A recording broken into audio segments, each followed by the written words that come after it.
سارا گھر کا کھانا میری امی نے بنانا ہوتا ہے، تو ماشاءاللہ ماشاءاللہ، تو اچھا کافی بڑی بات. زیادہ سنتے ہیں. تو ابھی جو ہے نا چاچو میرے نے ایک سوال کیا تھا کہ آپ ان سے پوچھیے گا کہ آپ جو ہے نا ماشاءاللہ کام تو کافی زیادہ اچھا کرتے ہیں، لیکن اتحاد امت کے اوپر آپ بات کیوں نہیں کرتے، یعنی کہ اتحاد امت کیوں نہیں کرنا چاہتے. حتیٰ کہ وہ کہتے ہیں ٹھیک ہے کہ آپ کے پاس دلائل ہے، آپ حق جو ہے نا وہ حق پر ہے، لیکن آپ اتحاد امت کا کیوں نہیں کام کرتے. جس طرح کی آپ باتیں کرتے ہیں، مانا میں کہ آپ جو ہے نا وہ کتابوں سے ثابت کرتے ہیں، لیکن جو ہے نا وہ کیا خیال ہے ایک نیا فرقہ جس بناتے ہیں، طرح فساد پیدا ہوتا ہے. ہاں؟ ایک نیا فرقہ بنا دیں، نیا فرقہ بناتے ہیں اتحاد والے. نہیں، فرقے تو آگے کافی زیادہ ہو گئے ہیں، فرقے تو کافی زیادہ ہو گئے ہیں. عرض یہ ہے کہ اتحاد دیکھیں، اتحاد کا نسخہ جو اللہ اور رسول صلی اللہ علیہ وسلم نے بتایا نا، وہ بہترین نسخہ ہے. دین میں سب کچھ ہے، اتحاد جو ہے اس کا نسخہ اللہ اور رسول صلی اللہ علیہ وسلم نے واضح طور پہ دی ہے. انہوں نے فرمایا ہے کہ میرے بعد قرآن اور اہل بیت علیہ السلام کی اطاعت کرو، اتباع کرو، کبھی تم گمراہ نہ ہو جاؤ گے. تو اس کے علاوہ اور پھر یہ آیا جو ہے وہ اعتصموا بحبل اللہ جمیعا ولا تفرقوا، اللہ کی رسی کو مضبوطی سے پکڑو اور متفرق نہ ہو جاؤ. یہ اللہ کی رسی اہل بیت الاطہار علیہم السلام. میں اتحادی کی طرف بلا رہا ہوں، لیکن میں اپنے سے اتحاد نہیں بنا سکتا. اتحاد کا ایک ایسا نسخہ جو جہل پہ مبنی ہے، جو علماء کرام انجام دے رہے ہیں ان کا نسخہ غلط ہے، غیر شرعی ہے. وہ کہتے ہیں کہ لوگ اپنے عقیدے رکھیں بس متحد ہو جاؤ. یہ کیا کون سی بات ہوئی کہ جو غلط راستے پہ وہ غلط راستے پہ رہے، جو بدعت پر ہے بدعت پر رہے، جس کی نماز باطل ہے وہ اسی طرح باطل نماز پڑھتا رہے، جس کی طلاق نکاح باطل ہے اسی طرح غلط راستے پر رہے، اصل سنت نبی صلی اللہ علیہ وسلم زندگی میں نہ سیکھے، اور پھر آپس میں جو ہے مسکراتے رہیں. یہ نسخہ قرآن اور رسول صلی اللہ علیہ وسلم کی جانب سے نہیں ہے. اللہ اور رسول صلی اللہ علیہ وسلم کی جانب سے حقیقی اتحاد کا حکم ہے، اور وہ یہ ہے کہ ہمارا دل اور ہمارا ظاہر اور ہمارا باطن اور ہمارے اعمال قرآن اور اہل بیت علیہ السلام کے فرامین کے مطابق ہوں. یہ اتحاد ہے. باقی جہاں تک یہ بات ہے کہ مسلمان آپس میں مختلف مذاہب فکر، جو ایک سب لازمی بات ہے، سب حق کی بات مان لیں، یہ تو ابھی ہمارے بس کی بات نہیں ہے اور ہمارے زمانے میں نہیں ہونے والی. یہ آپس میں امن سے رہیں، محبت سے رہیں، یہ تو بڑی اچھی بات ہے. میں اسی لیے کہتا ہوں کہ اللہ تعالیٰ سے توفیق دے افواج پاکستان کو کہ جتنے مولوی ہیں، چاہے شیعہ چاہے مخالفین، ان سب کو سمندر میں پھینک کیا جائے تاکہ یہ مذہبی اختلافات ختم ہو جائیں. ٹھیک ہے نا؟ اس کے علاوہ کوئی چارہ ہی نہیں ہے. مدارس سب بند ہو جائیں، مولوی صاحبان کو جو ہے ایک بڑی کشتی میں ڈال کے نا ان کو بالکل سمندر میں 100 میل آگے جا کے چھوڑ کے آ جائیں.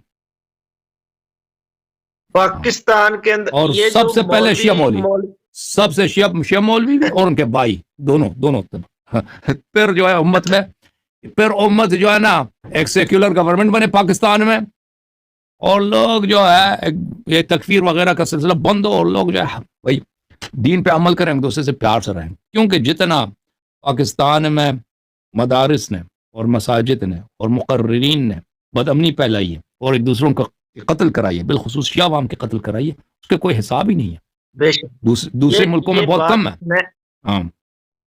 اور اس کے ذمہ دار مولوی علماء، مولوی حضرات ہیں. میں سنی اور ہمارا تقریباً جو ہے نا وہ خاندان بریلوی مکاتب فکر سے جو ہے نا متعلق رکھتا ہے. اور یہ بات واقعی بالکل ٹھیک ہے. ہم نے ساری زندگی یہی سنا ہے کہ شیعہ کی بکری قرآن کھا گئی، یہ تو پتہ بعد میں چلا ہے وہ تو یار تو بعد میں پتہ چلا یہ تو روایات ہماری کتابوں میں. یقین مانے ہمیں جو ہے نا وہ کافی زیادہ آپ کے آنے سے نا، یقین مانے کہ ہم تو اچھا بھی نہیں سمجھتے تھے اہل تشیع کو، لیکن آپ کے آنے سے جب آپ نے یہ باتیں بتائی ہیں، آپ نے جو ہے نا وہ دلائل رکھے ہیں، تو یقین مانے ہم آپ کو کافی زیادہ سن رہے ہیں، اور کافی زیادہ باتوں سے ہم آپ سے ایگری بھی کرتے ہیں، کافی زیادہ باتیں.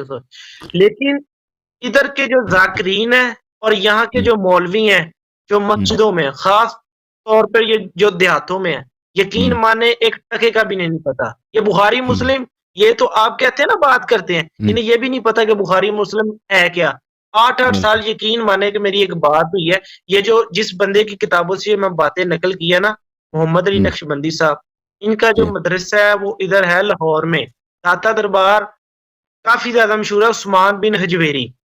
اچھا ادھر ان یہ کا زندہ مدرسہ ہے اور آدمی زندہ ہے، یہ محمد علی نقشبندی زندہ؟ نہیں، اس کا بیٹا زندہ ہے لیکن وہ تو ابھی فوت ہو چکے ہیں. اچھا اس کا کتاب جس سے آپ نے نقل کیا اس کا کیا نام ہے؟ محمد علی نقشبندی کی جو میں اس کے کتاب کو چیک کروں. تحفہ جعفریہ، فقہ جعفری اور مذہب جعفریہ. یہ جو تحفہ منیر جعفریہ. چشتی ہے نا، یہ بھی ہاں جی، تحفہ جعفریہ، فقہ جعفریہ اور قائد جعفریہ، یہ 13 جلدیں ہیں. اچھا. اور جو منیر چشتی صاحب، یہ جو منیر چشتی صاحب آتے ہیں، یہ جو آپ کو حوالے لا جو آپ سے پوچھتے ہیں، یہ سارے تقریب کتاب سے اندر سے نکال کے سے پوچھتے ہیں. صحیح صحیح صحیح. یہ کتابیں کافی زیادہ معتبر ہیں. یہ ٹھیک. کتابیں کافی زیادہ معتبر ہیں. اور حوالے پہ غلام حسین نجفی نے کتاب لکھی تھی، تحفہ جعفریہ در تحفہ حنفیہ در جواب تحفہ جعفریہ. اس کے اوپر وقت کے عالم دین جو تشیعوں کے تھے کتاب لکھی تھی. غلام حسین نجفی یہ بھی لاہور کے رہائشی تھے. صحیح. ان کی اللہ آپ کو تیتی کونجا تھی آپس میں، پنجابی وچ کہندے ہیں تیتی کونجا. تو اب آپ کی جو کتاب ہے اقرۃ الائمہ کے اندر جو روایات ہے، اس کے اندر جو ہے نا وہ قرآن کے بارے میں 2 صورتیں لکھی ہیں، سورۃ النورین اور سورۃ الولایت. اس کے بارے میں آپ کیا کہتے ہیں؟ نہیں وہ دیکھیں قرآن کا ایک ایسا اسلوب ہے نا قرآن مجید کا، وہ دوسروں کلاموں میں اس کی ملتی نہیں ہے، وہ چمکتا ہے. قرآن مجید دیکھیں حدیث بھی ہے قرآن بھی ہے نا، حدیث اور قرآن کو ملائیں یہ مکس ہوتی نہیں ہے. حدیث اور قرآن کے بھی مکس نہیں، یعنی پتہ چل جاتا ہے فوراً قرآن کا ایک اپنا منفرد انداز ہے کہ اس جیسا کسی اور کا کلام نہیں ہوتا، اللہ تعالیٰ کی جانب سے ایک اعجاز ہے. وہ جو چیزیں آپ نقل کر رہے ہیں نا وہ بالکل پہلی بات ہے کہ نہ اس کی کوئی سند ہے، کچھ بھی نہیں ہے. پھر اللہ آپ کا بھلا کرے، پھر وہ قرآن جو ہے نا انسان کو ایک قریحہ بھی ہے، ایک طعم بھی ہے، ایک ذوق بھی ہے. اب انسان کو قرآن پڑھنے کی کچھ آشنائی ہے تو قرآن مجید کا ایک اپنا نور ہے. دیکھیں رسول صلی اللہ علیہ وسلم کا کلام نور ہے، لیکن وہ فصیح بھی ہے، بلیغ بھی ہے، لیکن قرآن مجید اور ہے.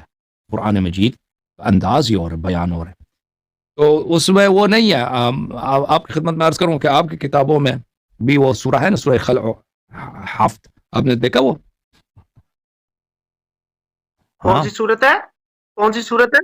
ایک منٹ میں کتاب لے کے آؤں، ایک منٹ. اوکے میں در منصور لے کے آؤں.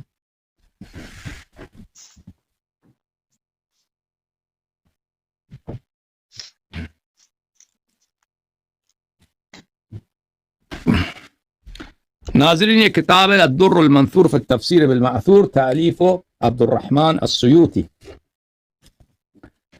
جس کو جلال الدین السیوطی کہتا ہے. یہ جلد نمبر 8 ہے، چھاپ دارالفکر. یہ قرآن مجید کے متعلق بہت بڑی اور اہم تفسیر ہے.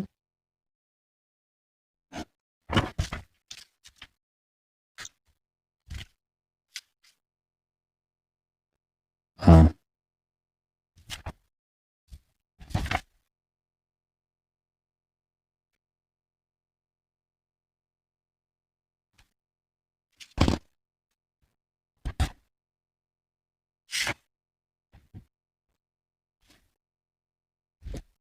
الدر المنثور جلد نمبر 8، جلد نمبر 8 ہے، چھاپ دارالفکر. کتاب چھپی ہے کب؟ سنہ 2009 میں. ذکر ما ورد فی جمع فی سورة الخلع و سورة الحفت. سورة الحفت، سورة الخلع اور سورة الحفت کا ذکر. بلی حماد نے روایت کیا قرأنا فی مصحف ابی بن کعب. ابی بن کعب کے قرآن ہمارے پاس موجود تھی، اس میں یہ لکھا تھا اللہم انا نستعینک ونستغفرک ونثنی علیک الخیر ولا نكفرك ونخلع ونترك من يفجرك. قال حماد هذه الآن سورة، یہ سورة ہے. وأحسبه قال اللهم إياك نعبد ولك نصلي ونسجد وإليك نسعى ونحفد نخشى عذابك ونرجو رحمتك إن عذابك بالكفار ملحق. وأخرج ابن الضريس عن عبد الله بن عبد الرحمن عن أبيه. عبد الله بن عبد الرحمن نے اپنے والد عبد الرحمن بن عوف سے روایت کیا کہ میں نے عمر بن الخطاب کے بعد کے پیچھے نماز پڑھی ہے، جب اس نے دوسرا سورہ پڑھا ہے تو اس نے یہ پڑھی ہے اللہم انا نستعینک ونستغفرک ونثنی علیک الخیر كله ولا نكفرك ونخلع ونترك من يفجرك. اللهم إياك نعبد ولك نصلي ونسجد وإليك نسعى ونحفد نرجو رحمتك ونخشى عذابك إن عذابك بالكفار ملحق. وفي مصحف ابن عباس قراءة أبي وأبي موسى بسم الله الرحمن الرحيم